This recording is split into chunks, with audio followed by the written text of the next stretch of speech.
So here I am with Aashish Rego from India. He's a music and film producer. And we've been connecting for the last few days here in Kuala Lumpur in these crazy courses that we're doing. Highly crazy. Hi, Aashish, how are you doing? Great, how are you? I'm good. It's been great to be working with you the last few days. You're just so heart-centered and so calm under pressure all the time, and I feel I have to learn that. So. And you're so professional, and it was absolute delight to work with you, collaborating you on the project we did together. It was totally amazing, and I think we rocked it, didn't we? Yeah, we rocked it. Yeah, us and all the other 40 people, right? Yes, absolutely. It was great. Thank you for that. So we were talking about intuition. Yes. And I want to bring that to the field of authenticity. Okay. So of course, animals are like the most authentic they can be because they don't have rationality that makes them act in a way that they look good, that they're right, that they're in control, Let's right? say they don't have unnecessary baggage. Unnecessary baggage. And so they're connected with their intuition. Yes. So what were you telling me about the source of intuition for humans and animals? Well, in my experience, animals are connected from a position of feeling. Humans have the ability to think much, much, much beyond animals. And a lot of time we tend to overthink things. And that complicates matters. And that leads into circles within circles and circles. And we somehow lose track of the intuitive ability within us. Whereas animals, if you just observe them, they just go around sniffing each other and they probably get the feeling that, okay, yeah, he's cool, he's okay. And sometimes, suddenly when their hackles are raised, then it's obvious that they've not even communicated with each other, but they know that the other animal is in a position that is threatening to them. And so they raise their hackles. And that's something which I've observed. As humans, when we observe each other, we observe through our eyes, our ears, and the senses we have, the 5 senses. And we form our opinions based on that, through our mind, which is limited in nature. Because it forms part of our body, which is limited. But we have the infinite potential to feel through the soul, and the soul is infinite and is connected and linked to all the energy in the universe. That's how we get thoughts. Otherwise, certain feelings that we get sometimes when we meet a person, we instantly warm up to that person. So that is the feeling of intuition that we have at that point in time. And then there's the other intuition which comes from knowledge and wisdom. And a third level further than that, which is awareness. Awareness of being, awareness of the truth. For it's the truth that shall set you free. So it is that awareness that humans have, which in my opinion is different from what animals do. And much more positive, powerful, and infinite potential. And so when it comes to touching people's souls, because we have this barrier that the human mind sets, right, which is protecting us from what we perceive are dangers. How do we transcend this barrier and get into our essence? What's the best way to move through your music, through your films? What's your best way to move? The best way to move is to firstly have something to say. And when you have something to say, you say it in a way that resonates and connects with people. There are so many movies which we've seen that have inspired us over the ages and have touched a chord, and we cry. We get emotionally connected. We laugh. We get emotionally connected. We feel those various emotions within us. Those movies have something to say to us. they're not superficial. There are loads of movies out there which are blockbusters, but probably don't emotionally connect. People view them with the power of the mind. But the movies that work, that are timeless, are those which connect emotionally to you. Because at any point in time, civilization will watch those movies and connect. So in my opinion, firstly, having something to say. Second, saying it in a way that connects emotionally. How do we connect authentically? You as a film producer, as a music composer and producer, what tools, what ways do you use to build this connection from one heart to another and bypass this block that our mind creates? Okay. How do people connect normally? People connect normally by surrendering, by trusting, by loving. Okay, look at this amazing avocado and honey juice that we just ordered. Oh my gosh, with whipped cream and honey on top. I can't not do this. Oh yeah. Simply amazing. Oh yeah. Delicious. Oh, I love avocado. Oh, divine, connected with the universe. So, you were telling me about being vulnerable. Yeah. Well, you were telling me actually what you used was surrender, right? And that's exactly what we do when we want to connect truly, right? Sharing our fears, sharing our love, being authentic. And okay, my specific question is, how do you do that with music? Well, me personally, when I see a film that connects with me, it's normally the first thing that comes to mind, which is the most effective. Because when I see a film, it invokes certain emotions in me. And when I feel those emotions, it's like translating those emotions into the language of music. So there's a tune which immediately comes to mind. But there's a chord which I feel at that point in time. And I have a keyboard in front of me. And invariably, 9 out of 10, it's that first impulse or the thought that comes to my mind which works. Where does that come from? Well, I could say the universe, because that thought wasn't there in my mind. It came from somewhere. It didn't come from within this. So it's being connected at that point in time to yourself. Is if I am connected with myself, I am connected with everything around me. The biggest issues in life are because of being disconnected with your own self. So when we are connected with ourselves, we build a channel. We become the channel by which the universe passes the force through us. And emotions, positive emotions, sometimes are the greatest trigger for being the channel and allowing ourselves to feel at that point in time.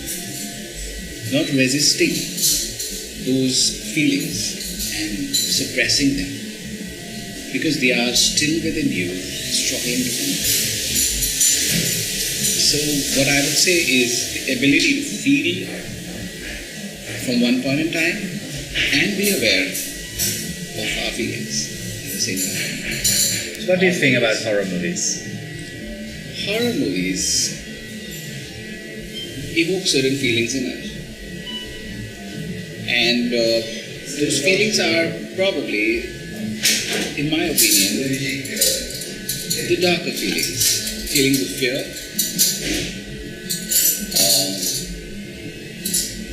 Most often fear, because that's what horror is about. Yeah. Scaring you. Yeah, exactly. So, but horror movies also bring out the fear which is within you and help you overcome that fear.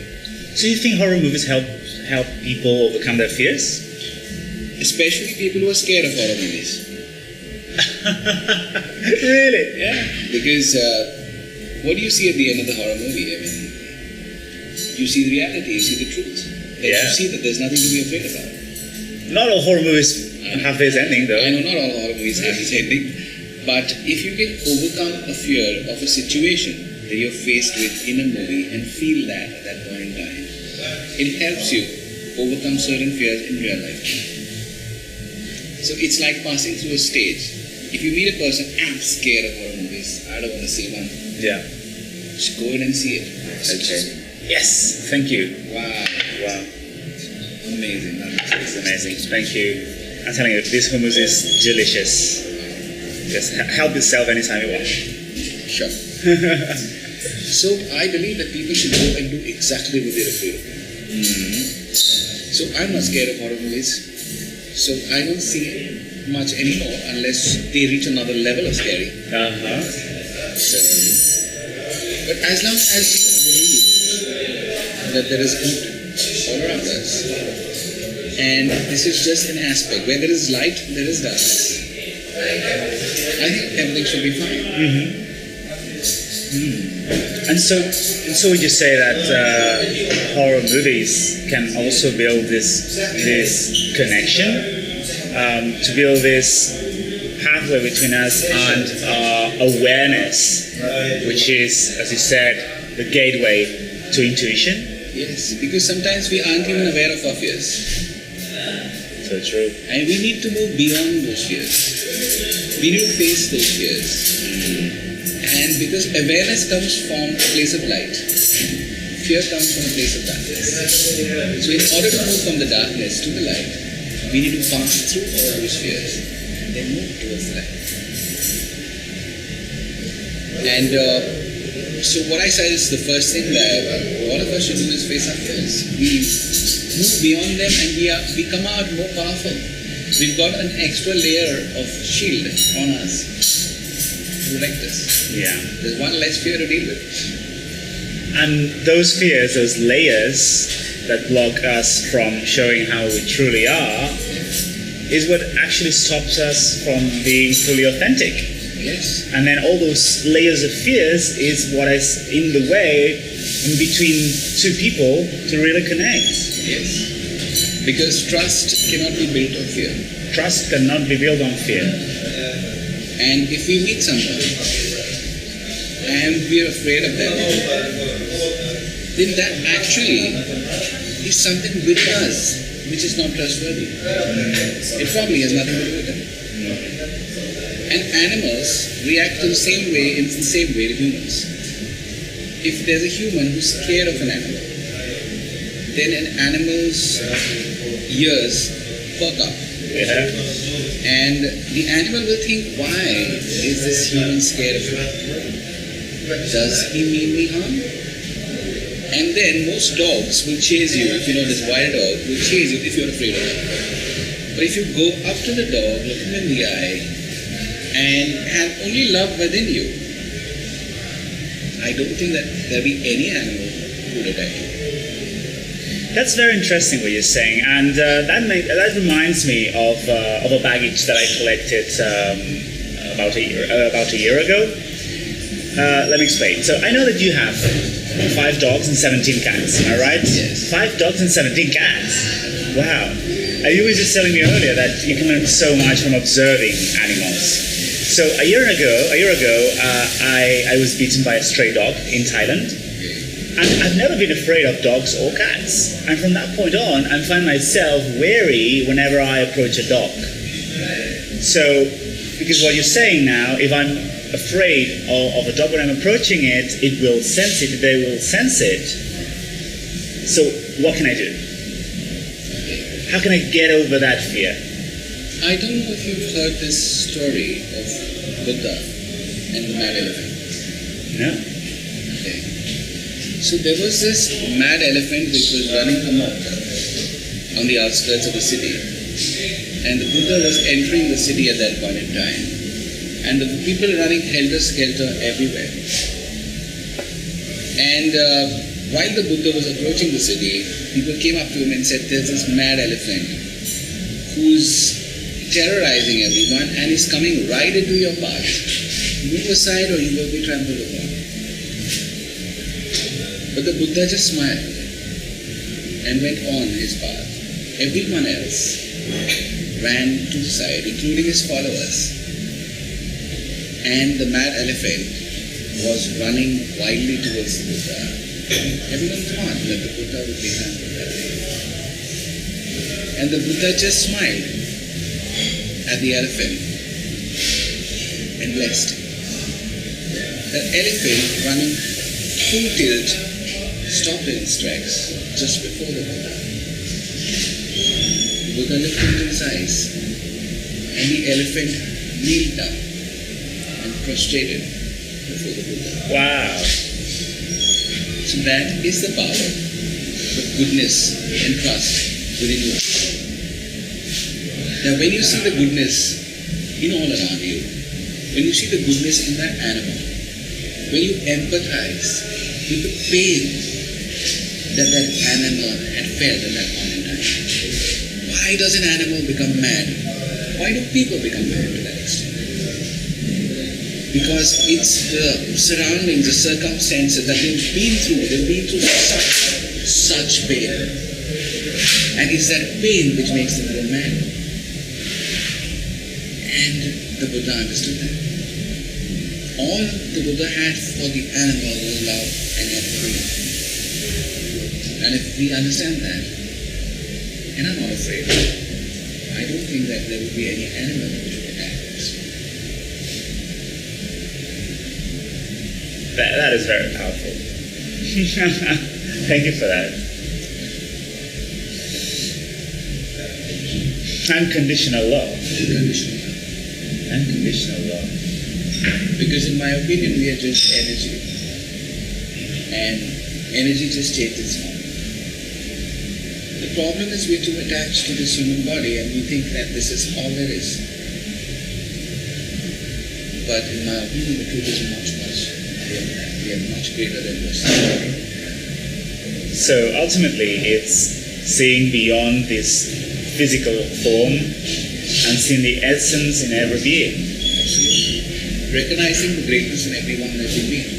Recognizing greatness in everyone we meet.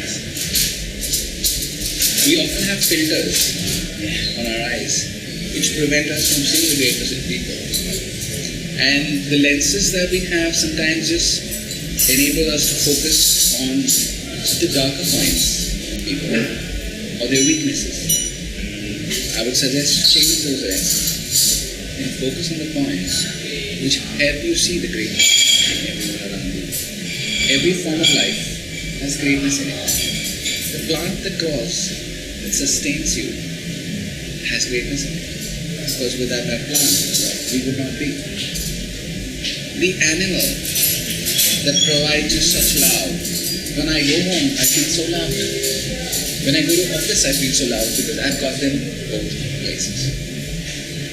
And when my dogs come and lick me in the face, it's a beautiful feeling.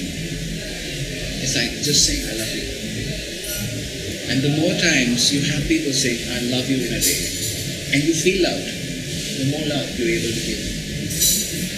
Because if you do not feel love, how can you give love what you don't have?